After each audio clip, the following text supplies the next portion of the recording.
교회 회복을 넘어 사랑으로 올해 17번째 시간입니다. 우리가 이 에베소서는 여러분 처음부터 끝까지 신학적인 서신서입니다. 그래서 어려워요. 그래서 말씀을 끝까지 집중해서 읽지 않고 듣지 않으면 이 말씀이 어려워서 끊게 돼요. 그래서 저도 새로 오신 분들이 계시니까 이렇게 조금 쉬었다가 다시 이제 이렇게 박차를 가하면서 가고 있는데, 에베소서는 교회가 무엇인지를 우리에게 보여주는 신학책이다라는 사실, 더구나 에베소에서 3년 동안 사도 바울이 밤낮 가르치고 그것도 훈계로 가르쳤다. 그러면서 이 교회를 어떻게 해요? 주와 은혜의 말씀 위에 부탁한다라고 하고는 사도 바울은 떠나게 되고, 오늘 이 에베소서는 옥중에 갇혀서 복음을 전하다 옥중에 갇혀서 오늘 3년 동안 사역했던 교회에 한 통의 편지를 쓰고 있는 것입니다. 우리 1장 좀 생각해 보면 1장은 그런 것이었습니다. 그리스도인이 그리스도 안에서 어떤 복을 받는지 그 자신이 받은 복에 대해서 찬양을 하게 되죠. 그래서 1장 한번 가보시면 이런 말씀들이 우리 안에 있습니다. 1장 3절 찬송하는데 그 이유가 하나님 곧 우리 주 예수 그리스도 아버지께서 그리스도 안에서 하늘에 속한 모든 신령한 복을 우리에게 주신 것을 내가 찬송한다. 찬송한다. 4절 곧 창세전에 그리스도 안에서 우리를 택하사 우리로 사랑 안에서 그 앞에 거룩하고 흠이 없게 하신 것을 찬송한다. 5절 찬송한다. 그 기쁘신 뜻대로 우리를 예정하사 예수 그리스도로 말미암아 자기의 아들들이 되게 하신 것을 찬송한다. 찬송한다. 6절 이는 그가 사랑하는 자 안에서 우리에게 거저 주시는 바 그 은혜의 영광을 찬송하게 하려는 것을 나는 찬송한다. 쭉 해서 1장은 계속 찬양을 하게 되고 그 복을 알게 해달라고 기도하는 장면이 나오는데, 이렇죠. 여러분 한번 가보실래요? 쭉 15절 1장 15절 내가 이것으로 말미암아 주 예수 안에서 너희의 믿음과 모든 성도를 향한 사랑을 듣고, 믿음과 너희의 그 사랑을 듣고 내가 기도할 때마다 어떻게 해요? 기억하고 너희로 말미암아 감사하기를 그치지 아니하였다. 그러면서 나는 첫 번째로 에베소 교회와 성도를 위해 기도하는데 그 첫 번째가 무엇이었나요? 지혜와 계시의 영을 알게 해달라는 기도를 하게 되죠. 그 다음에 두 번째는 뭐였어요? 마음의 문을 넓혀서 부르심의 소망이 무엇이고 영광의 풍성한 기업이 무엇인지를 알게 해달라. 세 번째는 뭐였냐면 큰 능력을 베푸시는 그 주님이 어떤 능력을 베푸시는 분이신지를 좀 알게 해달라고 기도하는 기도의 장면이 이어지고 있습니다. 그래서 여러분, 우리는 그 많은 것들을 담보로 하고 현재를 살아가는 성도들에게 하나님의 그 능력을 아는 것이 얼마나 중요한 것인지를 1장 19절은 우리에게 그 능력을 알게 해달라고 사도 바울은 기도했다는 거예요. 에베소서 2장으로 가보면 2장은 구원에 대해서 개인적인 것과 영적인 측면을 우리에게 가르쳐 주는데, 2장 1절에 가서 여러분 표시해 놓으시면 구원은 죽었던 죄인이 하나님의 은혜로 다시 살리시는 이분, 본질상 진노의 자녀였던 우리가 다시 살아났고 앉히시고 일으키시는 이것이 바로 구원임을 우리에게 세 가지 동사로 설명해 주었죠. 2장 13절로 가볼게요. 구원은 영적으로 멀어졌던 자들이 하나님 예수 그리스도의 피로 말미암아 가까워진 것이 바로 구원이다. 그래서 예수 그리스도를 누구보다도 강조했던 사람이 사도 바울이라고 하는 사실을 우리는 깨닫게 됩니다. 그런가 하면 2장 10절로 가보세요.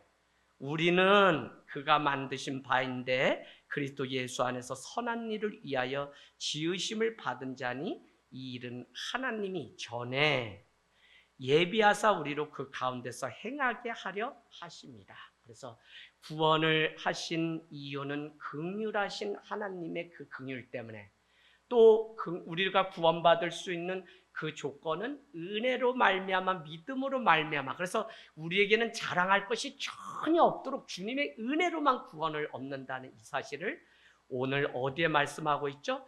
저기 한번 가보세요. 2장 8절에 너희는 그 은혜에 의하여 믿음으로 말미암아 구원을 얻었으니 이것은 너희에게서 난 것이 아니라 하나님이 선물로 구원을 주셨다. 그래서 믿음은 뭐냐면 내 노력으로 구원 얻는 것이 아니라 하나님의 선물을 주셨는데, 선물이면 어떻게 돼요? 받아서 내가 누리면 되는 거죠. 의심할 필요가 없죠. 누가 줬으면 그 선물을 보고 기뻐하면 되는 거죠. 그런데 많은 사람들은 이 선물을 알지 못하기 때문에 이게 먹으면 죽나 틀리나 늘, 더구나 그럴 수밖에 없는 것이 훼손된 복음, 더구나 거짓 증거자들이 나타나면서 우리는 하나님의 선물인 이 복음에 대해서도 의심을 해야 되는 상황 가운데 놓였고, 우리에게 뭐라고 얘기하냐면 구원하신 목적이 하나님의 그 영광을 드러내기 위해서 행하게 하려고 우리에게 구원을 이루셨다라고 말씀해요. 그러면서 2장 21절 22절에 중요한 것은 교회가 무엇인지 우리에게 가르쳐 주는데, 21절 22절 2장입니다. 쭉 훑습니다. 예수 그리스도 안에서 건물마다 서로 연결하여 주 안에서 성전이 되어 가고, 교회는 완벽한 완성의 집단이 아니라 되어 가고 있는 과정 중에 있어요. 그래서 우리가 신앙생활을 하면서 가장 먼저 인정해야 되는 게 뭐냐면 우리는 완성된 사람이 아니다. 그거는 목회자도 그러고 장로님도 그러고 다 성전이 되어 가기 위해서 growing, becoming 되어 가고 있는 과정 속에 있다. 그래서 우리가 사장에 가면 아는 것과 믿는 것이 예수 그리스도의 장성한 분량에 이르는 데까지 충만해서 닮아갈 때 우리가 온전함을 누릴 수 있지, 거기에 가는 게 이제 우리의 목표인데, 신앙의 목표인데, 그 전까지는 우리는 여전히 죄인들의 모임이고 자기의 의와 자기의 의가 더 강한 사람들이 모인 곳이 교회다. 그러니까 이 교회가 하나님의 은혜를 드러내는 전이 되고 온전한 교회, 은혜의 전이 되려면 우리 각 사람 한 사람 한 사람이 은혜 가운데 서서 붙들려서 자라가야지만 이 교회의 연합이 함께할 때 아름다운 하늘 땅 교회가 될 수 있어요. 그래서 여러분, 그냥 다녀줍니다, 그냥 목사님 알아서 왔습니다, 이런 성도가 필요한 게 아니라 이제는 내 신앙의 목표가 내 믿음이 자라서 나도 장성한 분량에 이르기 위해서 서로 믿음의 선한 이 싸움을 싸우도록 돕고 격려하고 밀어주고 하는 게 소그룹의 아주 중요한 목적이라고 할 수 있습니다. 왜? 신앙은, 교회는 혼자 할 수 있는 게 아니라 우리가 예수 그리스도의 형상을 우리가 닮아서 우리가 그분의 뜻을 이루는 일이기 때문에 복수입니다. 그래서 지체가 모인 이 복수가 하나님의 형상을 닮아가라고 창세기 1장 26절은 말씀하고 있기 때문에 신앙이라고 하는 것은 내 한 사람이 서서 되는 게 아니라 서로 얽히고 설켜서 성전이 되어가는. 그러면 여러분, 요즘 교회가 뭐가 문제인지를 여러분 아셔야 돼요. 뭐가 문제냐면 관계하기 싫고 관계가 끊어지고 저 사람 저렇게 하는 거 꼴 보기 싫고 뭐 문제 드러나는 거 나 싫고 나는 그냥 예배만 드리고 얼른 가고 말씀 막 이렇게 되잖아요. 점점 더. 그러면 교회를 온전히 모르는 거예요. 내 아이의 부족함이 서로 얽히고 설켜서 부딪혀서 깎여서 나의 모남이 하나님을 닮아가는 것으로 변화돼야 되는데 신앙이 개인화되니까 교회는 그냥 내 한 사람의 신앙만을 위해서 살아가면 그만이 되니까 서로 변화될 수 있는 시간이 없어요. 그래서 여러분, 공동체라고 하는 것이 얼마나 중요한지를 우리는 다시 배우게 됩니다. 22절, 너희도 성령 안에서 하나님이 거하실 초소가 되기 위하여 그리스도 예수 안에서 이번엔 어떻게 해요? 함께 지어져 간다는 거예요. 그러니까 우리가 여기서도 군인을 걱정하고 군인인 영신이는 교회를 위해서, 그러니까 기도 제목이 뭐예요 지금? 아픈 환우를 위해서 기도하는 거죠. 떨어져서 나라 오물풍선이 아니라 오늘 이곳에 두고 간 교회. 왜? 내가 어느 곳에 있든지 나는 하늘 땅 교회 성도로 내가 파송받아서 군에 있다는 이 믿음이 있기 때문에 교회를 걱정하고 염려할 수 있는 여기까지 가는 거죠. 자, 우리는 그리스도 안에서 선한 일을 위해서 구원을 받고 그분이 우리 안에 거하실 처소가 되기 위해서 우리는 온전한 교회가 되기 위해 몸부림을 치고 있는 과정 속에 있어요. 그러니까 이 한 성도가 잘하는 일이 얼마나 우리의 중요한 관심이 되어야 되는지 몰라요. 여러분, 제가 정말 어떨 땐 마음이 아파요. 그냥 사람끼리도 예의가 있고 다 예의가 있는데 어떨 땐 제가 그 가정에 방문을 막 못할 때가 있어요. 왜? 이분이 이제 자라가서 알아야 되는데 이게 안 되니까. 그리고 내가 가면 오히려 막 불편을 주는 일이 되는데 목회자가 어떻게 가겠어요? 그러니까 어떻게 돼요? 우리는 마리아가, 마르다 그 가정에 늘 예수님이 왔던 거를 우리는 잘 알고 있는데 예수님이 그 가정이 편하니까 늘 신발 가고 소풍을 갈 수 있었던 거지 그렇지가 않아요. 그러면 늘 가슴 아픈 게 뭐냐? 우리 교회도 14년 됐는데 이제는 하나님을 알고 우리 자녀든지 누구든지 교회를 오는 성도가 아니라 정말 장성한 분량이라서 그 일을 감당하고 하나님의 일들을 아는 성도들이 모여야지 교회가 교회되는데 이걸 알지 못하면 너무 안타까운 거죠. 그래서 여러분, 답은 없어요. 내가 온전한 교회로 먼저 세워지고 내가 분명하게 아버지의 사명, 어머니의 사명을 감당하면 자녀들이 잘하고 다 할 수 있어요. 그래서 질서의 하나님이기 때문에 하나님은 늘 사도행전 5장, 이 에베소서 5장에도 보면 남편에 대한 이야기를 먼저 하고 아내에 대한 이야기하고 자녀에 대한 이야기, 질서의 하나님이기 때문에 남자가 먼저 서야 된다고 우리에게 말씀하고 있어요. 그래서 여러분, 우리 각 사람이 잘하는 일에 우리가 늘 현재 우리의 삶이 함께 지어져서 교회가 되는 것이고 이것은 완전한 곳이 아니라 부족하지만 서로 덮어주고 특별히 야고보서 5장을 여러분은 늘 생각하시되 너희 중에 아픈 자가 있냐 병든 자가 있느냐 그를 위하여 기도할 것이요 예수 그리스도의 이름으로 장로를 청하여 기름을 부르고 그를 위해서 기도하라. 너희 중에 뭐라고 얘기했냐? 범죄한 자가 있느냐? 그를 위하여 기도하면 그가 죄사함을 받을지 누가 아느냐라고 야고보서 5장 마지막에. 그럼 뭐예요? 우리가 서로를 위해서 죄짐을 질 때 죄짐까지도 서로 져야지 그게 온전한 교회. 저 사람이 실수해 아직 알지 못해. 그러면 교회는 뭐냐면 저 문제를 내 문제로 여기고 얼마나 괴로우실까. 저 죄, 내가 같이 고통스러워하고 같이 지는 이 성숙함. 그러다 보면 이 한 사람이 세워져서 가는 모습을 보게 돼요. 아침에도 여기 막 기쁘게 성도들이 창밖으로 가는데 제가 다 찍어놨어요.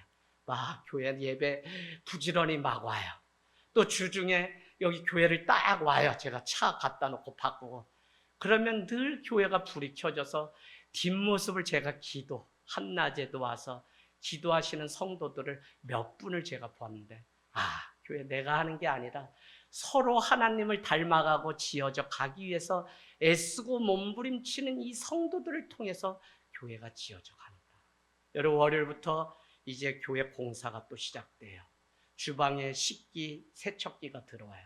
그래서 어제 견적을 받고 막 이렇게 업체에서 와서 이 일도 누군가가 먼저 낸 그 아이디어와 이제 소그룹에 우리가 더 열심히 집중해야 되는데 설거지하는 시간이 너무 오래 걸리니까 식기 건조기 좀 하면 좋겠다는 그 생각에서 이게 비롯된 거예요. 교회 구석구석을 손님이 아니라 내가 내 몸, 내 집처럼 이렇게 돌보는 이 일들이 우리 안에 있을 때 교회가 서로 온전한 열매를 향해 지어져 가는 것입니다.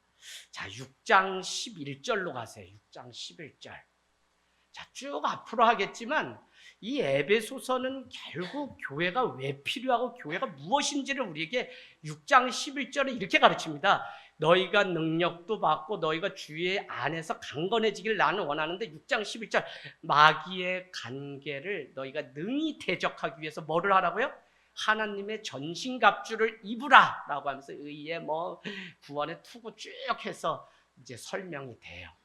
그러면 이 교회는 결국 무엇이냐면 마귀의 유혹을 이겨내야지만 천국 백성으로 마지막 승리의 영광의 면류관 생명의 면류관을 얻을 수 있는데 그래서 이 일을 혼자서는 감당할 수 없기 때문에 교회라고 하는 공동체가 마귀의 관계를 같이 이겨내기 위해서 우리는 교회로 모이고 교회가 되고 우리 사이를 갈라놓는 사단의 영역을 하나님의 은혜로 성령으로 그 사이를 채우는 일들을 교회는 부지런히 해야 돼요.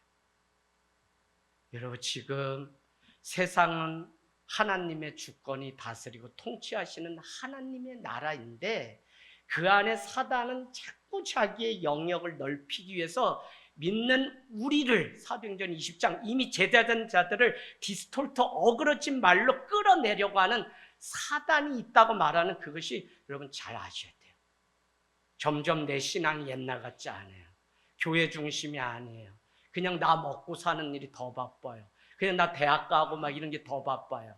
점점 그렇게 돼요.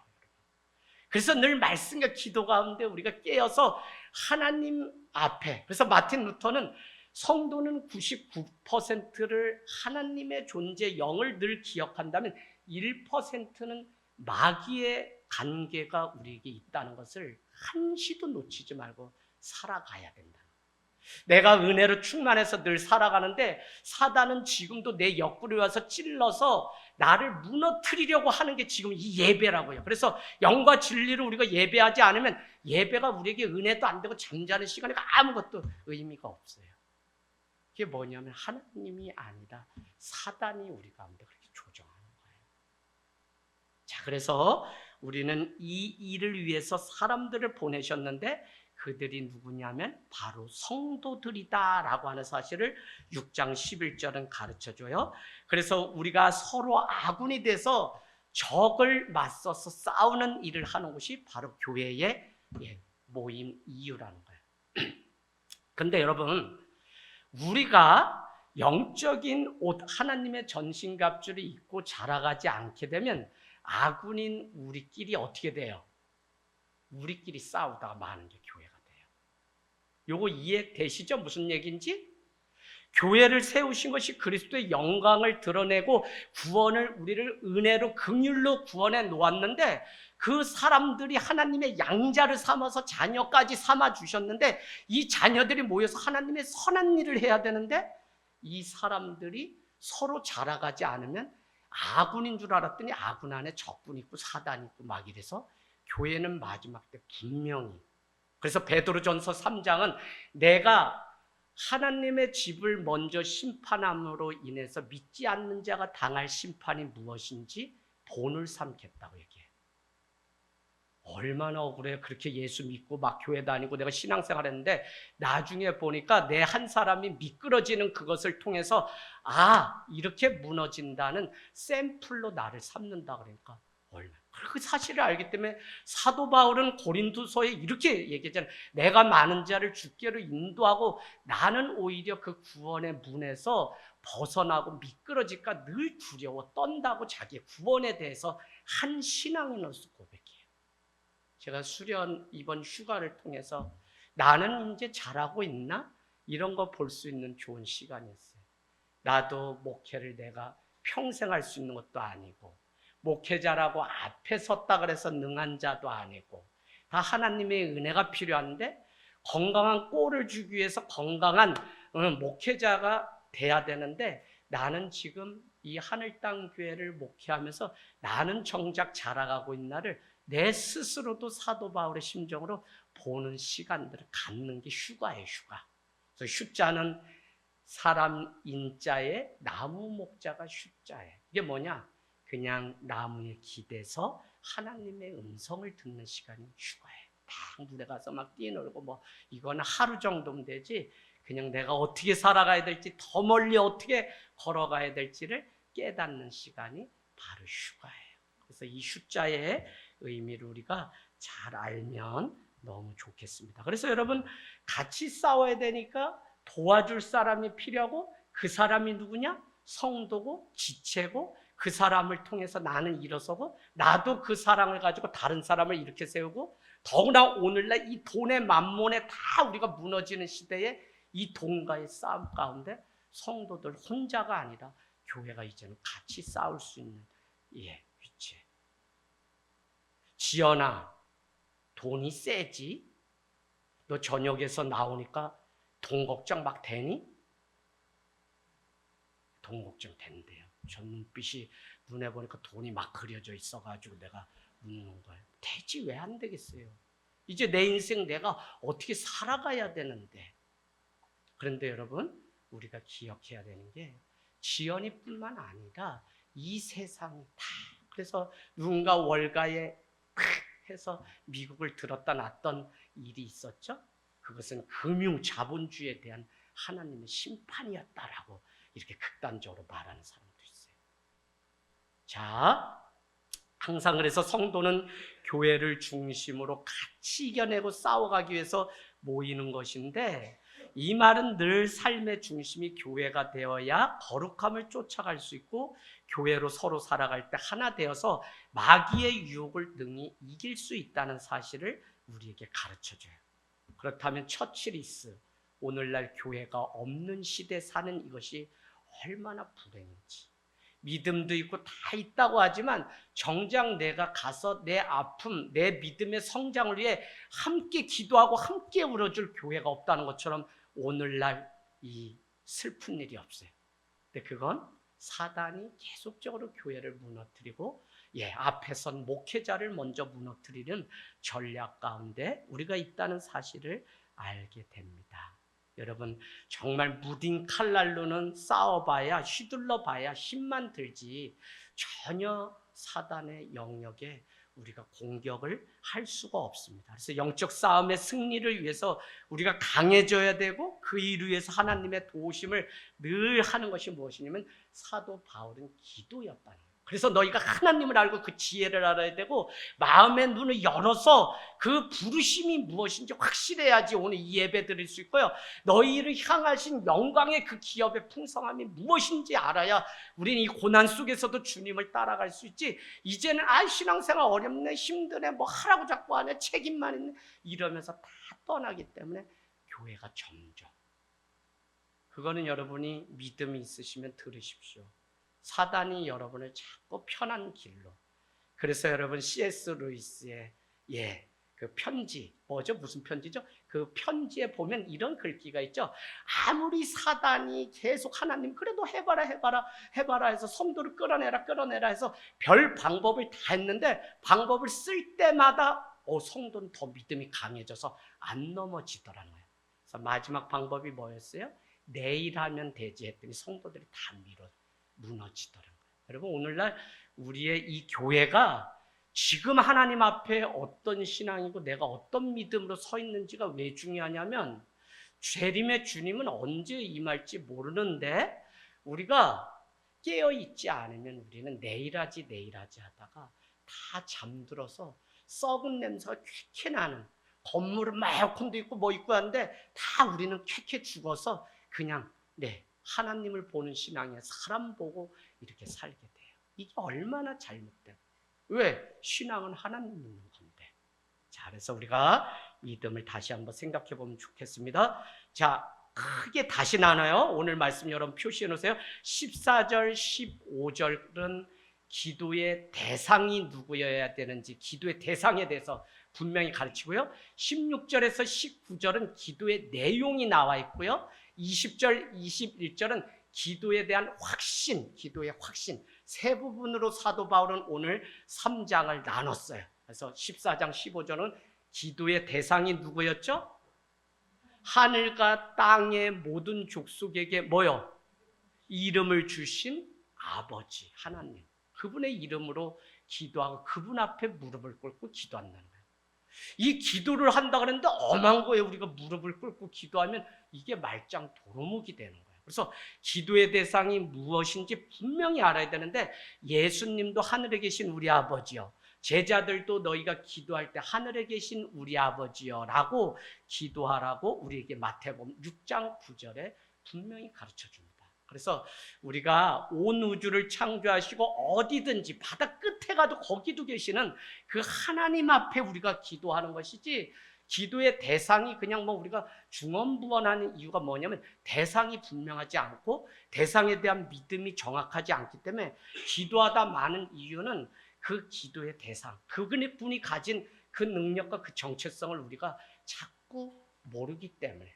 그러니까 내 문제 가지고 와요. 근데 가지고 오는데 중요한 것은 내가 오늘 내 기도를 들으시는 그분이 누구신지를 정확히 알고 그분의 능력을 내가 믿는다면, 능력을 알게 해달라고 그랬는데 그 능력을 믿는다면 난 그분 앞에 나가서 무슨 일이 있건 없건 먼저 달려가서 기도할 수밖에 없죠.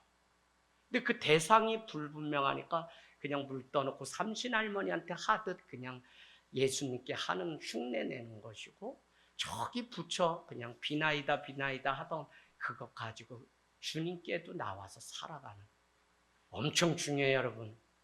제가 우리 교회는 그냥 깨어서 있어야 된다고 늘 이런 설교를 하니까 여러분이 늘 들으니까 그냥 똑같은 소리로 들을지 모르지만 이런 말조차도 오늘날 교회가 안 한다고요.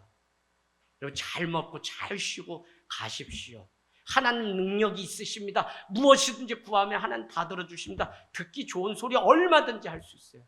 그러나 여러분 깨어 있어야 돼. 이 마지막에 휴가 기간이고 방학이라 아니 깨어 있어야 돼. 이제 우리 아이들 다 이번 주죠. 이번 주 벌써 다 개학해요. 그러면 학교로 가요. 그러면 만나는 그 영역이 교회라고 하는 이 은혜가 아니다. 그곳에서 또 싸워내야 돼. 그러니까 어떻게 돼요? 보내놓고 자녀들에게 떠밀지만 말고 부모가 기도하고 이 아이들의 인생을 밀어줘야 된다는 거죠. 자, 원래부터 하나님과 우리가 이런 관계가 아니었죠. 하늘에 계신 우리 아버지요 라고 하는 그런 관계가 아들과 아버지의 관계가 아니었어요. 우리는 한번 표시해 놓으세요. 에베소서 2장 2절. 원래 우리가 누구인지를 알지 못하기 때문에 우리는 자꾸 병들고 썩는데 2장 2절에 보니까 이렇게 됐어요. 원래는 우리는 불순종의 아들들이었어요. 그죠? 지금도 하나님이 계시지 않기 때문에 우리는 얼마든지 불순종의 자리에 서요. 자, 두 번째, 우리는 원래 2장 3절에 보니까 본질상 진노의 자녀였어요. 그걸 우리를 아들 삼아주셨다는 거예요. 원래는 그렇지 않았어요. 2장 3절. 자, 그런데 더 중요한 건 1장 5절로 가시면 그분의 기쁘신 뜻 안에서 예정대로 예수님으로 말미암아 자기의 아들로 삼아주셨어요. 1장 5절. 딸로 삼아주셨다고요. 이걸 믿는 거예요. 자, 더 중요한 것은 2장 19절로 가세요. 우리를 입양해 주셨는데 입양해서 어떻게 2장 19절에 보니까 아주 우리를 가족으로 삼아 주셨어요. 그러므로 이제부터 너희는 외인도 아니고 나그네도 아니고 오직 성도들과 동일한 시민이요 하나님의 권속이라. 권속이 뭐니? 가족이라는 의미예요. 가족으로 삼아 주셨어요.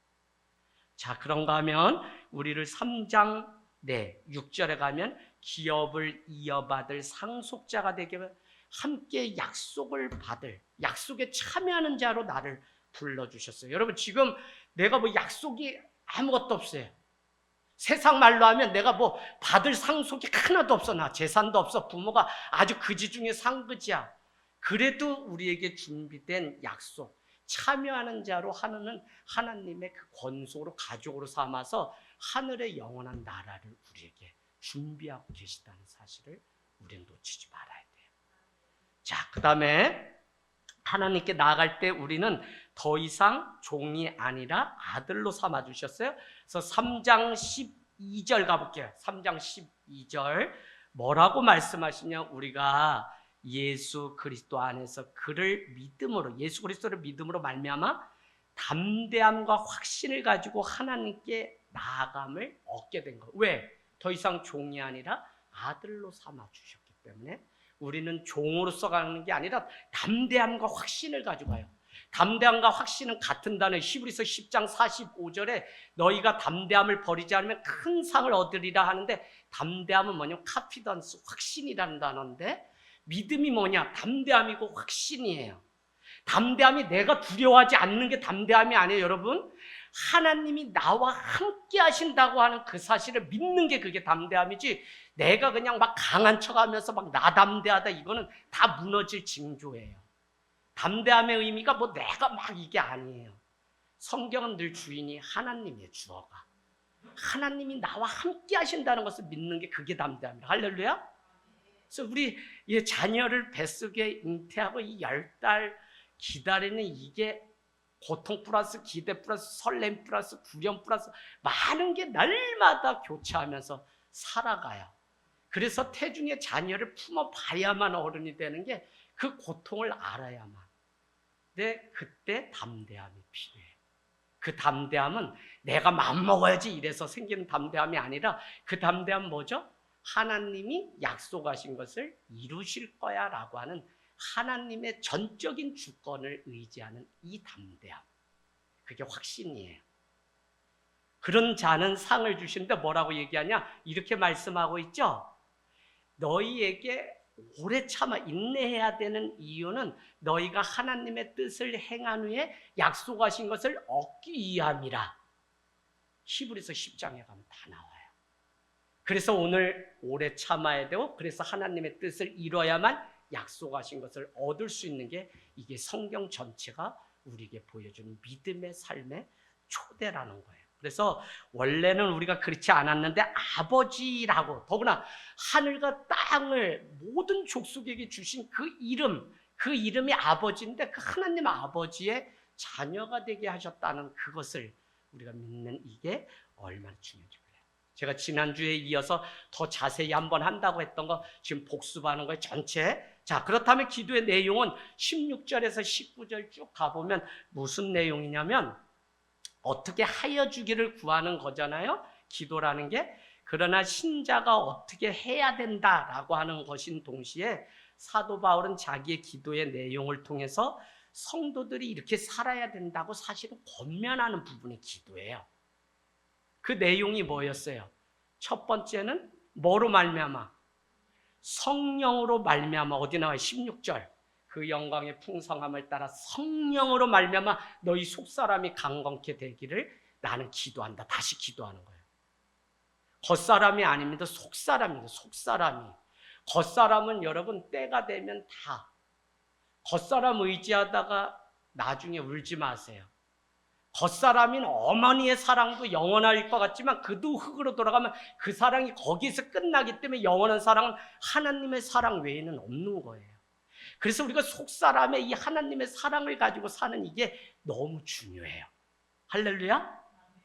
그 사랑을 아는 이게 내 삶의 세상 가운데 살아가는 무기예요. 이 기쁨을 비로소 알아야만 자녀고 우리가 믿음 생활의 참맛을 알지, 이 사랑이 변함없음을 알지 못하고 이 충만함을 우리가 누리지 못하면 우리는 신앙을 어떻게 하냐면 의무로만 해요. 의무가 아니에요.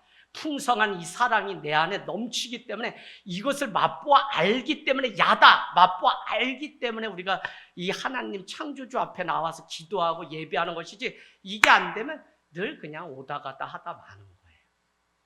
자, 여러분, 그런가 하면 두 번째는 뭐였어요? 두 번째는 17절에 믿음으로 말미암아 예수 그리스도가 우리 안에, 너희 안에 계시게 하옵소서. 여러분, 이 기도를 못하러 해요. 못하러. 왜? 그리스도인 에베소 그리스도인들한테 하면 그들도 믿음이 있고 그들 안에 예수 그리스도가 계시고 다 계신 거잖아요. 근데 우리가 살아가다 보면, 특별히 예수님의 편지를 읽어보면 이런 글귀가 있어요. 너희가 주 안에서 안식하라. 아니, 안식한다니까요? 그런데도 안식하라고. 너희가 주 안에서 기뻐하라고 얘기해요. 아니, 기뻐한다니까? 진짜 기뻐하라는 거예요. 그와 똑같이 오늘 이 에베소 교회를 위해서 기도하는데, 그들이 소위 그리스도인이고 소위 교회로 모였다고 하지만 너희 안에 진짜 실제 오늘 예수 그리스도가 너희 안에 계시기를 원한다고 하는 사도 바울의 이 간절함이에요. 이게 목회자로 살아보면 늘 있어요. 성도님들 다 와서 헌신하고 봉사하고 다 그래요. 그런데도 마음의 관심은 무엇이냐면 이 성도님이 이게 일이 아니라 자라가기를 원하는 그 마음, 그게 성경이니까. 그러면 자라가기를 원하는 그 기도가 있어요. 그러면 이 일을 통해서 자라가고 있지. 오늘 예배도 오고 다 했는데, 그런데도 또 그렇게 기도하게 돼요. 왜? 사단이 우리를 늘 끌어내려고 준비하고 있기 때문에 너희 속에 예수 그리스도가 함께 머물기를 기도할 수밖에 없어요. 자, 세 번째 기도는 뭐였어요? 지난주에 다 본 겁니다. 이렇게 이야기하죠. 17장 하반절에 너희가 사랑 가운데 뿌리가 박히고 터가 굳어져서, 사랑을 말해요. 제가 일부 예배 때 우리 아이들한테 그 질문했어요. 야, 엄마 아빠에 대해서 그 사랑에 대해서 너 의심해 본 적 있니? 그랬더니 의심한 적이 있다, 없다? 없대요. 너를 지금까지 살린 게 뭐니 했더니 거기서는 핀트가 달라졌어요.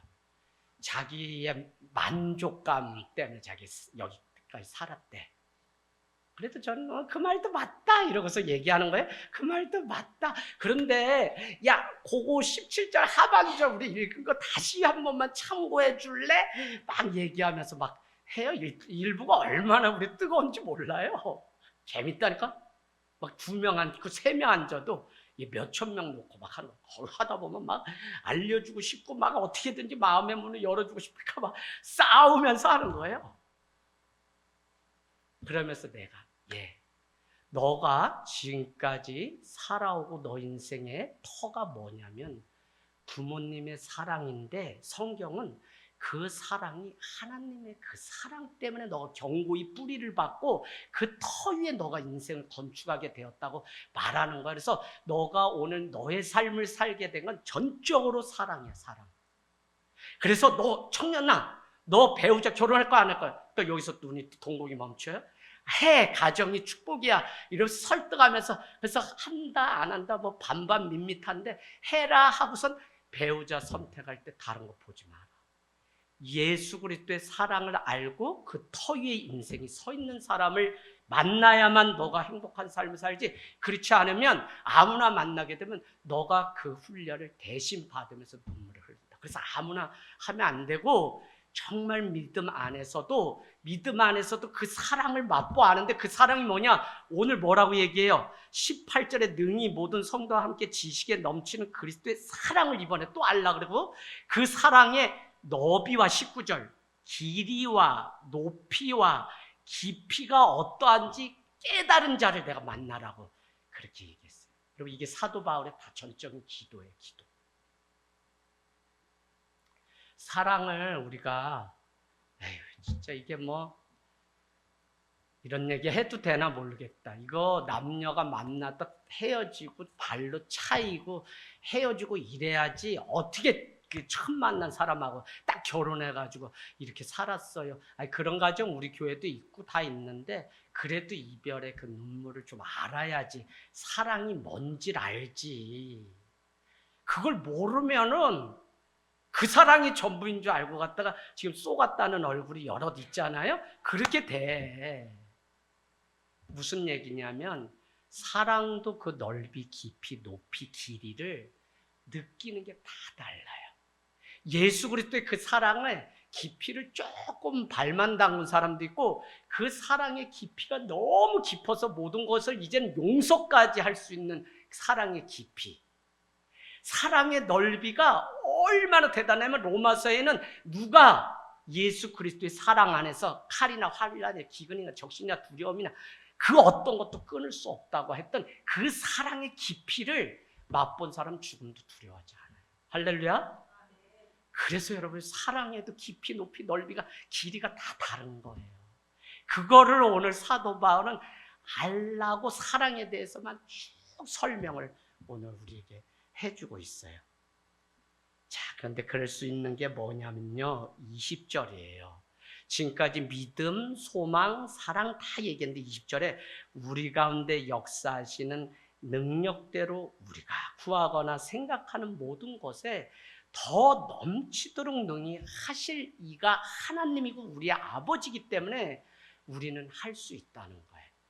우리가 생각하고 우리가 구하잖아요. 근데 그것보다도 더 넘치게 주실 분이 누구세요?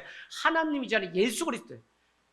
그래서 오늘 사도 바울은 다시 거꾸로 들어가면 믿음으로 너희 안에 예수 그리스도가 있게 하고 너희가 성령 안에 제발 예수 그리스도가 그 안에 속사람 안에 가득 찬 삶을 살고 너희가 부디 예수 그리스도의 그 사랑의 넓이 깊이를 온전히 깨달아서 알아서 그래야만 너희가 그 위에 더 능하실 이의 그 능력이 있다는 사실을 믿을 수 있고 알 수 있고 소망을 가질 수 있으니까 우리 계속 이 기도를 하고 있는 거예요.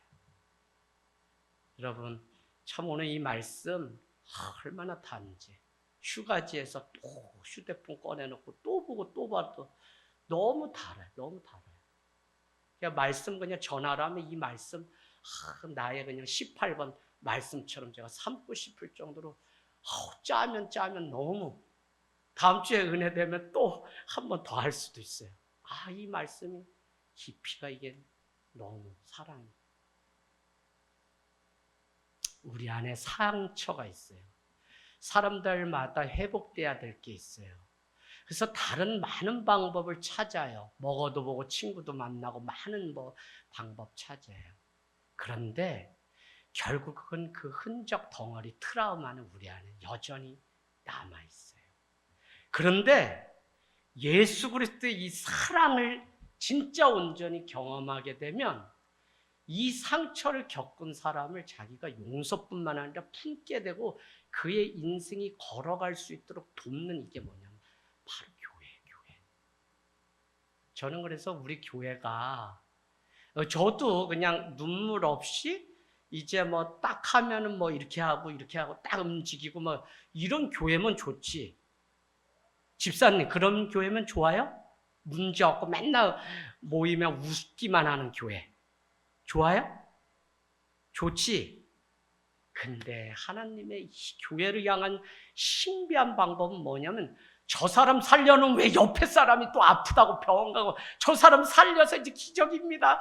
떡 해먹고 잔치하려고 그러면 그 옆에 사람이 또 뒤로 자빠졌는데 코가 깨졌다 그러고 교회는 해보니까 내가 제정신으로는 못해. 나 그래서 여러분이 보면 제가 이게 어떻게 보면 또라이지 제가 이게 온전해 보여요? 또라이 안 되려고 저 자연 속에 가서 수영도 하고 텐트도 치고 2달에 한 번씩 여러분 철야 금요 끝나고 나면 강원도로 어디고 가서 바람 쐬고 온다니까 내가.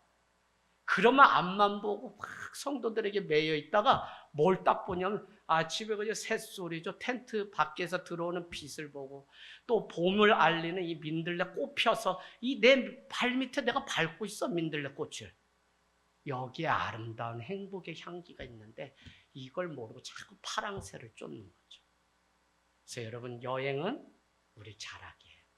정말 사랑하는 자는 더 멀리 여행을 보내라는 말이 다르지 않아요. 사막이 아름다운 것은 그 안에 오아시스가 있기 때문에. 우리 교회가 아름다운 건 좀 다른 거 아니에요. 정말 생긴 것도 다 다르고 사연도 다 있고 눈물도 어떨 땐 내 혼자 다 알기도 버거울 때도 있어. 이렇게 그냥 몇 명 이렇게 모여서 하는데도 어떻게 그렇게 일들이 많은지. 근데 보세요. 저기 병원에 제가 이 심장 때문에 옛날에 입원했는데 나는 이러다 죽을지 모른다고 막 안병동 옆에 이렇게 있는데 옆에는 뭐가 있냐면 산부인과가 있어. 나는 죽을지 모르고 생명이어서 끝날지 모르는데 인생의 묘미가 뭐냐면 그 옆에는 막 세상의 태동을 알리는 산부인과가 있더라니까. 이 아이들 출산하는.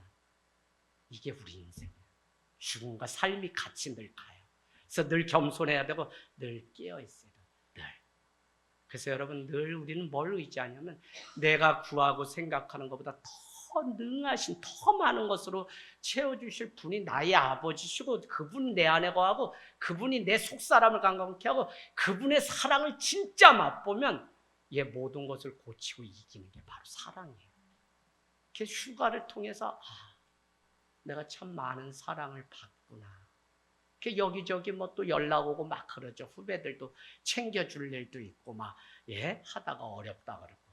그러면 오히려 더 작은 죄인데 그 사람들도 돌보러 가요. 그게 가능해요? 여러분 우리 교회가 뭐가 있나요? 성도가 있는 거지. 없어. 의자도 8종류 깔고서 지금 예배하는데 이거 사람들한테 얘기하면 목사님 다른 교회 개척할 때 다 하나씩 빼주고 이것도 지금 예약이야. 이 앞에 영진교회 저 의자 바꿀 때 목사님 의자 바꾸고 이 앞에 이거 극장용 의자 이거 저희 교회 다 가져가라 그랬어. 다 가져. 근데 나는 언제 바꿀지 모른다. 근데 바꾸게 되면 먼저 연락을 할 테니까 거기다 딱지 붙이세요. 근데 오죽하면 이것도 달라고 하니까 줄 수 있으면 행복한 거지. 주님은 다 주셨는데. 그게 뭐예요? 내 안에 사랑의 깊이와 넓이와 높이를 맛보아 알기 때문에. 내가 어떤 존재이냐면 내가 그것 그런 존재이기 때문에 다른 사람이 보는 나로 절대 살면 우리는 늘 등 떠밀려 사는데, 예수 그리스도의 사랑이 내 안에 있기 때문에 그분의 사랑을 따라가면 등 떠밀지 않아요. 자기 인생 걸어가요. 사람 바라보다 늘 실족하고 넘어지고, 다 그게 하나님의 그 사랑을 따라서 가지 않아서 그래요. 어머니가 이번에 휴가 보니까 저를 완전히 이제 잊어버리다시피 놔버렸어. 난 자유인. 할렐루야. 이제 맏아들서 난 자유인. 너 지난주 와서 비료 줬는데 기름값 많이 드는데 뭐 휴가라고 이번 주 또 와. 오지마 오지마. 그래서 나를 위해서 이번 4일은 좀 투자. 작년에는 2박 3일을 횡성군, 평창군, 정선군, 뭐 영월군, 사계군을 어머니 그릇 이고 다니시던 거 쭉쭉 해서 어머니가 이게 마지막일지 모른다는 생각 드니까 2박 3일을 어머니랑 같이 휴가를 보냈는데, 올해는 오지 말라고 한사코 막 그러니까 저를 위해서 충분하게 썼어요. 어머니도 교회를 다니시고 신앙생활을 하면서 많이 단단해지신 것을 제가 느껴요. 아들을 늘 의지하고 상의하려면 늘 전하던 그 어머니가 그래도 밥상에 앉으면 기도하고 드시는 모습 보면서 하나님이 그냥 이슬비 가랑비 쳤듯 스며들어서 80년 이상을 불자로 살던 그 인생을 바꾸시는 위대하신 그 하나님, 그 사랑의 넓이와 깊이까지 깨닫게 되면 어머니 인생은 이제여서 죽어도 여한이 없는 정말 다시 사는 인생. 1년을 살아도 그 사랑의 풍성함 때문에 모든 걸 다 용서하고 회복되는 그 은혜. 이게 바로 하나님의 나라가 임하는 거죠. 자, 여러분 21절 축복의 말씀 드리고 마치려고 합니다. 같이 읽겠습니다. 시작. 교회 안에서와 그리스도 예수 안에서 영광이 되도록 영원 무궁하기를 원하노라. 아멘. 아멘. 첫 번째는 교회에게도 영광, 두 번째는 예수 그리스도에게도 영광. 다시 말하면 사람에게도 그러면 영광이 나요? 성도에게도 영광이 나요? 영광이란 단어가 성도 이름 앞에도 들어가요. 오늘 교회가, 우리가 성도가 교회예요. 우리 안에도 지금 눈물 속에 살아내고 주님 앞에 말이 안 되는 시대에 그래도 예배하고 하는 이 삶 뒤에 하나님의 영광이 기다리고 있다는 이 사실을 여러분 늘 기억하고, 내가 세상에 나가지만 나는 하늘 땅 교회로 나가고 예수 그리스도의 교회로 나가서 영광. 나는 예수 그리스도가 내 속사람 안에 계시기 때문에 학교를 가고 계약을 하지만 직장을 가지만 거기에도 영광. 여러분 오늘 이 에베소서는 결국 우리 한 사람 한 사람이 그리스도의 영광을 세상 가운데 드러내는 그 삶을 위해 혼자가 아니라 서로 함께 지어져 감을 통해, 건물이 되어 감을 통해 우리가. 그래서 여러분 임도윤 성도님 위해서 예배 잘 드리고 계세요. 토부, 그 다음에 일에 이 성도님들 위해서 늘 기도해야 돼요. 왜? 벽돌 한 장 한 장이 다 연결되어서 온전한 교회로 만들어 가시는 이 하나님의 신비, 그게 4장 5장에 가면, 5장에 가면 결국 가정 이야기를 해요. 가정이 교회라는 거예요. 가정에 있는 남편과 아내와 자식이 교회라는 거예요. 그러니 여러분 하늘 땅 교회가 이 원리를 알고는 가장 교회가 해야 되는 마지막 세계. 여러분도 그냥 어떤 것을 내가 천사의 말을 할지라도 하나님이 나에게 주신 처음이자 마지막 사역은 뭐냐면 가정을 세우는 일이에요. 이거 아무리 내가 뭐 믿음 뜨겁다고 해서 그러지 마세요. 가정에 죽어가는 영혼들 세워서 그들도 그리스도의 영광이 임하는 자녀로 세우는 그 일. 몇 년 기다리면 된다고요? 2년만 기다리면 전역하고 다 돌아옵니다. 할렐루야.